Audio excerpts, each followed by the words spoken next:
세상에는 아름다운 소리를 내는 많은 악기들이 있습니다. 그러나 사람들이 만든 악기의 소리보다 사람이 최고의 악기라는 말이 있듯이 우리 안에서 흘러나오는 찬송만큼 아름다운 소리는 없을 것입니다. 그리고 하나님께서 사람을 창조하신 목적 가운데서도 우리를 통해 영광과 송축과 경배를 받으시기 위해 우리를 지으셨습니다. 그렇다면 어떻게 하면 우리가 가장 아름다운 악기가 되어 하나님을 찬송할 수 있겠습니까? 어떤 삶의 모습으로 하나님의 목적에 맞게 그분께 영광과 찬송으로 송축할 수 있겠습니까? 첫 번째로 승리의 근원이신 여호와 하나님을 찬양하라입니다. 오늘 본문의 내용은 드보라와 바락이 이스라엘 백성들과 함께 시스라와의 전쟁에서 승리를 기념하며 노래하고 있습니다. 그리고 이 노래의 내용은 시스라와의 전쟁에서 승리의 근원 되시는 여호와 하나님을 향한 찬양을 담고 있습니다. 그리고 본문의 2절 말씀은 승리의 근원 되신 여호와 하나님에 대해 여호와를 송축하라, 여호와를 찬송하라 라고 말하며 청중들이 함께 여호와 하나님을 찬송할 것을 초청하고 있습니다. 여기서 찬송하라라는 말은 축복하라라는 의미입니다.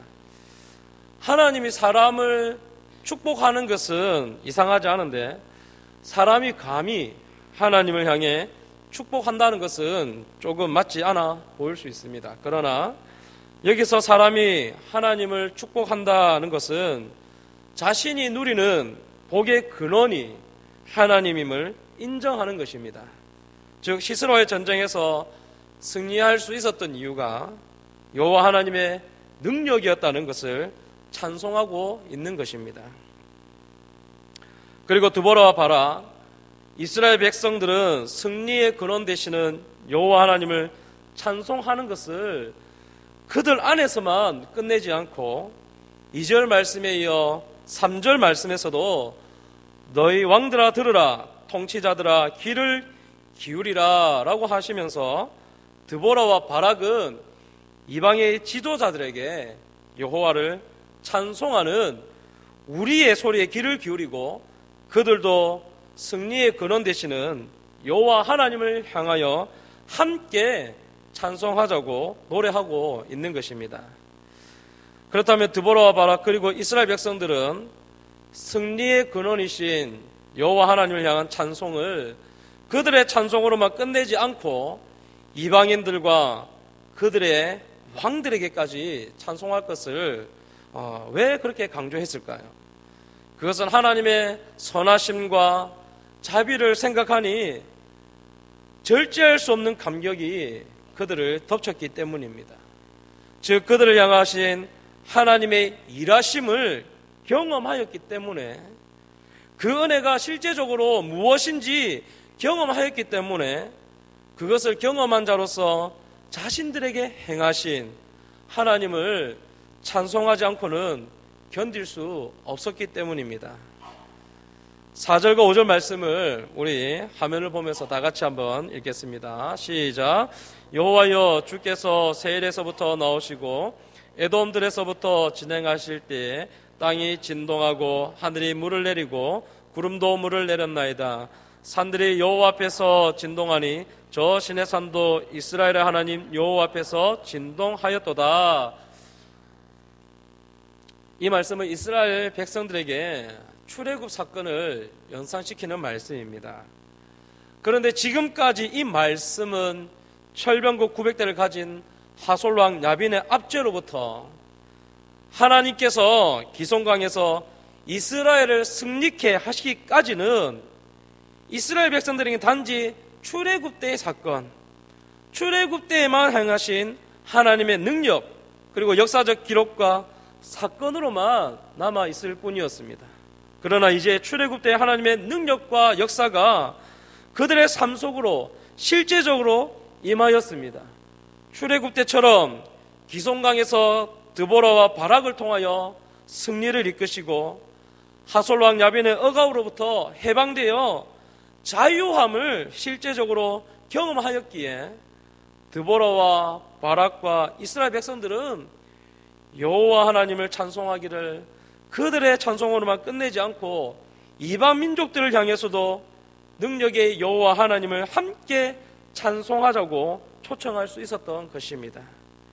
그리고 이 전쟁을 통해서 이방인들도 진정한 신이 누구인지 직접 보고 경험했으니 우리를 승리케 하신 여호와 하나님을 인정하고 그들에게 우리가 믿는 여호와 하나님을 따르자고 찬송하고 있는 것입니다. 사랑하는 성도님들, 여호와 하나님이 승리의 근원이심을 찬송하는 자들이 되어야 하겠습니다. 우리가 이스라엘 백성들처럼 억압과 압제의 슬픔 가운데서도 출애굽 때의 하나님은 자신의 삶과 무관하다고 생각했던 그런 믿음 없는 삶이 아니라 출애굽 때의 능력의 하나님께서 기송강에서 적군을 물리치신 능력의 하나님을 믿는 믿음, 모든 승리의 근원 되시는 여호와 하나님을 신뢰하는 찬송을 높이는 성도님들이 되어야 하겠습니다. 그래서 내 삶에서 하나님의 은혜를 실제적으로 경험함으로 주체할 수 없는 기쁨에 휩싸여서 믿음의 찬송이 넘쳐나는 한소만 교회 성도님들의 삶이 되기를 바랍니다. 그렇게 될 때 승리의 근원 되시는 여호와 하나님을 드보라와 바락이 이방의 왕들과 이방인들도 함께 찬송하기를 초대했던 것 같이 할 수 있을 것입니다. 그래서 내가 경험한 여호와 하나님의 능력과 은혜가 얼마나 위대한 것인지 누구보다 경험한 내 자신이 잘 알기에 그것을 나 혼자의 것으로만 간직하지 않고 주변의 시리에 빠진 자들, 예전에 나와 같이 하나님으로부터 멀어졌던 사람들을 향해 자신이 받은 은혜의 경험을 나누며 오늘 본문의 1절 말씀과 같이 드보라와 바락이 먼저 찬송을 하며 이스라엘 백성들을 이끌었듯이 다시 여호와 하나님을 찬송할 수 있도록 우리가 이끌어가야 되겠습니다. 또한 하나님의 능력을 경험한 내 삶과 그것으로부터 변화되어진 내 모습이야말로 믿지 않는 사람들을 향한 복음의 증거의 좋은 통로가 될 줄 믿습니다. 아마도 이런 경험을 나누는 가장 적합한 곳은 우리의 목장 모임이 아닐까 싶습니다. 제가 싱글 목장을 탐방하면서 인상 깊었던 것은 진솔한 삶을 나눈다는 것이었습니다. 그리고 그 진솔한 삶을 나누는 가운데 자신의 삶에서 일하시는 하나님, 그 은혜의 경험을 나눌 때 때로는 타인이 경험한 그 하나님의 은혜가 제 삶에 위로와 격려로 다가올 때가 있었습니다. 그러면서 나뿐만 아니라 우리 각자의 다양한 모든 삶의 모습에서 역사하시는 하나님으로부터 경험한 그 은혜를 하나씩 나눌 때 그 은혜가 더욱 풍성해지는 것을 깨달았습니다. 그러므로 우리의 삶에서 승리의 근원 되시는 하나님을 경험한 은혜를 나눔으로 우리 주변의 많은 사람들, 하나님의 은혜로부터 멀어진 사람들이 내 자신이 경험한 하나님의 은혜를 통해 위로와 힘을 얻어 여호와 하나님을 찬송하는 은혜 또한 같이 경험할 수 있기를 간절히 소원합니다. 두 번째로 헌신의 삶으로 여호와를 찬양하라입니다. 하솔왕 야빈과 그의 군대 장관 시스라의 전쟁을 치룰 때 드보라와 바락은 이스라엘 다른 지파들에게 함께 참여하도록 그렇게 요청하였습니다. 그러나 에브라임, 베냐민, 마길의 지휘관들, 스불론, 이사갈 이러한 지파들은 전쟁에 참가한 반면에 르우벤, 길르앗, 단, 아셀 등과 같이 불참한 지파들도 있었습니다. 그리고 불참한 자들의 태도를 대변해주는 말이 15절과 16절의 끝부분에 큰 결심이 있었도다라고 말하고 있습니다. 언뜻 보면 전쟁을 함께하지 못한 것에 대한 후회 또는 반성을 한 것처럼 생각할 수 있습니다. 그러나 공동 번역은 이렇게 말합니다. 끝도 없이 토론을 벌이는구나. 또 다른 해석으로는 강한 의지로 결단했다라고 해석합니다. 즉 전쟁을 치르지 않은 것에 대해 반성하거나 후회했다기보다 처음부터 드보라의 제안을 받은 순간부터 동참하지 않겠다는 굳은 의지를 가지고 있었다는 것입니다. 그리고 전쟁에 참여한 지파와 불참한 지파들 외에 빠진 지파가 둘이 있습니다. 바로 유다와 시몬 지파입니다. 이와 같은 정황과 사실을 통해 사사시대가 접어들수록 이스라엘의 서로 간에 협력이 떨어지고 하나가 되지 않는 모습이 드러나면서 이스라엘의 연합체계가 조금씩 금이 가고 있음을 볼 수 있습니다. 그러나 하나님께서는 전쟁에 참가한 자들의 헌신을 통해 하나님의 의로우신 승리를 이끌어 가셨습니다. 11절 말씀 끝에 그때의 여호와의 백성이 성문에 내려갔도다라고 합니다. 사사기에서 여호와의 백성이라는 표현이 쓰인 곳은 이곳뿐입니다. 즉 여호와의 백성이 헌신하여 성문에 내려가서 적군과 싸우는 모습은 8절의 모습과 많은 대조를 이룹니다. 8절에서는 이스라엘 백성들이 새 신들을 택하여 성문에 적군에 이르렀지만 이스라엘의 4만 명 중에 아무도 싸우려고 하는 헌신된 자들이 없었다는 것입니다. 그러나 결국 여호와 하나님께서는 이 헌신된 백성들을 통해 승리를 이끌어내심으로써 하나님의 승리의 소식을 전하라고 명령하고 있습니다. 그 소식을 전할 자들을 10절과 11절에서 말하기를 흰 나귀를 탄 자들, 양탄자에 앉은 자들, 길에 행하는 자들, 활 쏘는 자들의 소리로부터 멀리 떨어진 물 깃는 곳에서 하나님께서 승리케 하신 역사를 전하라고 하는 것입니다. 이 본문 말씀은 그냥 읽기는 무슨 말인지 잘 모릅니다. 그래서 흰 나귀를 탄 자들, 양탄자에 앉은 자들은 양탄자에 앉은 흰 나귀를 타는 자들로서 이 당시에 귀족을 나타냅니다. 그리고 길에 행하는 자들은 일반인을 의미합니다.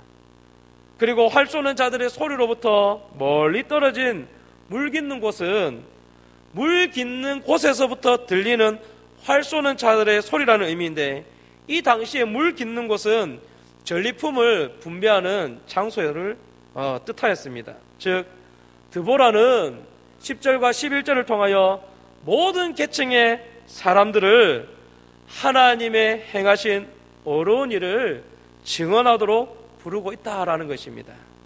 그리고 11절에서 다양한 장소와 삶의 현장이 언급되는 것은 하나님에 대한 찬송이 모든 일상과 현장에서 나타나야 함을 말하고 있습니다. 그리고 이것은 바로 하나님 앞에서 헌신된 백성들을 통해서 이루신다라는 것입니다. 그리고 하나님을 향해 헌신하는 사람은 오직 하나님만을 믿고 의지합니다.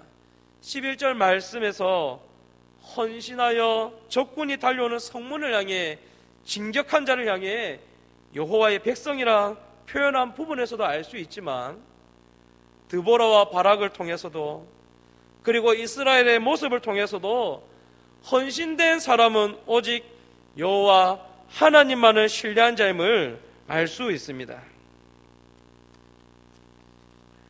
사사기 4장 7절에서 드보라는 그를 내 손에 넘겨주리라 하셨느니라는 여호와 하나님의 약속을 믿고 나갔지만, 바락은 여호와 하나님을 신뢰하지 못하고 오히려 사람을 의지함으로 드보라에게 8절에서 만일 당신이 나와 함께 가면 내가 가려니와 만일 당신이 나와 함께 가지 않으면 나도 가지 아니하겠노라 하며 여호와 하나님을 신뢰하지 않는 모습을 보입니다. 결국 전쟁의 모든 영광이 바락이 아닌 야엘이라는 한 여인에게 돌아가게 되는 것을 4장에서 볼 수 있습니다. 그리고 오늘 본문에서 8절에서 이스라엘 백성들은 여호와 하나님이 아닌 다른 신을 따름으로 여호와 하나님을 떠나 살았기에 더 이상 여호와 하나님을 위해 헌신할 이유와 의미를 갖지 못했던 것입니다. 그래서 결국 불참한 지파들의 모습은 드보라의 요청에도 전쟁에 동참할 마음이 전혀 없이 굳은 마음으로 있었던 것입니다. 사랑하는 성도님들, 우리의 신앙생활에 있어서 헌신은 여호와의 백성일 때 가능합니다. 여호와의 백성이라고 한다면 오직 여호와 하나님만을 신뢰하는 자들입니다. 하나님께서는 하나님을 신뢰하는 자들의 헌신이 곧 하나님을 향한 찬송이 되기를 원하십니다. 그리고 우리 모든 삶의 현장에서 헌신하는 그리스도인을 통해 하나님의 찬송이 넘치는 현장이 되기를 원하십니다. 우리 오늘 본문의 9절 말씀을 다 같이 읽겠습니다. 시작. 내 마음이 이스라엘의 방백을 사모함은 그들이 백성 중에서 즐거이. 그러므로 우리 한소만교회 성도님들이 이 사실을 기억하셔서 자신의 헌신이 곧 하나님을 찬송하는 모습이며 하나님을 신뢰하고 믿을 때라야 헌신의 삶을 살아낼 수 있음을 기억하셔서 삶의 모든 현장이 하나님을 향한 찬송으로 넘치시기를 바랍니다. 세 번째로 우리 가운데 임재하시는 여호와를 찬양하라입니다. 사사시대가 시작되고 온니엘에서부터 드보라까지 그들이 이방민족으로부터 압제받은 기간이 8년에서 18년, 이번에는 20년으로 점점 늘어나게 되는 것을 볼 수 있습니다. 그리고 그들이 이방민족으로부터 압제를 받은 이유는 여호와 하나님을 버리고 가나안 민족의 우상을 섬김으로 하나님을 떠났기 때문입니다. 이점에서 다시 한번 사사시대의 특징인 흐름을 살펴보면 이스라엘 백성들의 죄악과 그리고 그에 대한 하나님의 심판, 하나님의 심판에 대한 고통에 따른 부르짖음, 그 부르짖음에 대한 여호와 하나님께서 사사를 통한 하나님의 구원이라는 일정한 사이클을 형성하고 있습니다. 여기서 이스라엘 백성들이 압제를 받아 고통을 받을 때 단순히 그들의 육체적 고통만은 아니었을 것입니다. 고통당하는 20년이라는 세월 가운데서도 전혀 하나님의 손길을 경험할 수 없었다는 것, 침묵하시는 하나님으로 인해 더욱 고통스러웠을 것입니다. 그래서 하나님께서 드보라를 이스라엘 가운데 사사로 세우신 것은 그들 가운데 하나님의 인재가 가시적으로 드러난 사건이었던 것입니다. 지금까지 고통 가운데서 하나님의 손길을 전혀 경험할 수 없었고 사사기 2장 14절의 말씀과 같이 여호와께서 이스라엘에게 진노하사 노력하는 자의 손에 넘겨주사 그들이 노략을 당하게 하시며 또 주위에 있는 모든 대적의 손에 팔아 넘기시겠다고 하나님께서 말씀하셨던 것처럼 그들을 고통 가운데 내버려 두셨지만 이제는 사사 드보라를 세우심으로 고통 가운데 부르짖는 이스라엘 백성들에게 하나님께서 찾아가셔서 그들을 구원하시겠다라는 것입니다. 이것이야말로 우리를 향한 하나님의 은혜입니다.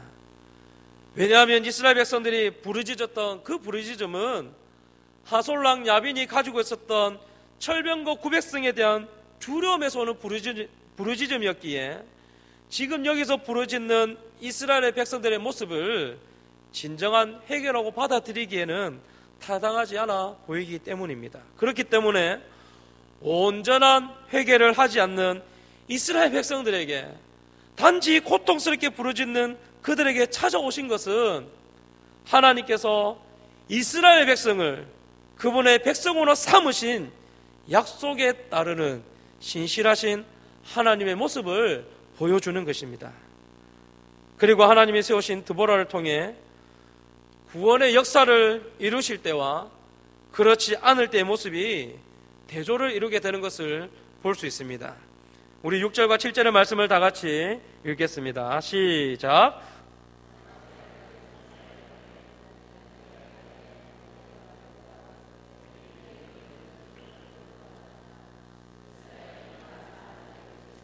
나 드보라가 일어나 이스라엘의 어머니가 되기까지 그쳤도다. 드보라가 세워지기 전에는 모든 이스라엘의 백성들이 적군에 대한 두려움 때문에 대로가 아닌 오솔길로 다니거나 숨어 다녔지만 하나님이 세우신 사사 드보라를 통해 구원의 은혜를 베푸셨을 때는 상황이 역전이 되어 이스라엘 백성들이 대로로 다니며 드보라가 이스라엘의 어머니가 되기까지 적들이 조금도 침범하지 못했음을 말해주고 있습니다. 그래서 이제는 31절의 말씀처럼 억압받는 위치가 아닌 해가 힘있게 돋음과 같은 자로서 하나님을 찬송할 수 있게 된 것입니다. 그렇다면 사사시대는 드보라를 구원자로 세우셔서 이스라엘 백성들로 하여금 하나님의 임재를 깨닫게 하시고 하나님의 구원의 은혜를 경험토록 하셨다면 지금 오늘 우리에게 있어 하나님의 임재를 가장 생생하게 경험할 수 있을 때가 언제이겠습니까? 바로 우리의 예배의 자리를 통해 하나님의 임재를 경험할 수 있게 될 줄 믿습니다. 왜냐하면 우리가 드리는 예배는 하나님의 부르심으로 시작되기 때문입니다. 신명기 4장 10절 말씀에 나에게 백성을 모으라 내가 그들에게 내 말을 들려주어 그들이 세상에 사는 날 동안 나를 경외함을 배우게 하며 그 자녀에게 가르치게 하리라. 아멘. 이스라엘 백성을 시내 산으로 인도하신 하나님께서는 모세를 통해 내 백성을 불러 모으라고 말씀하셨습니다.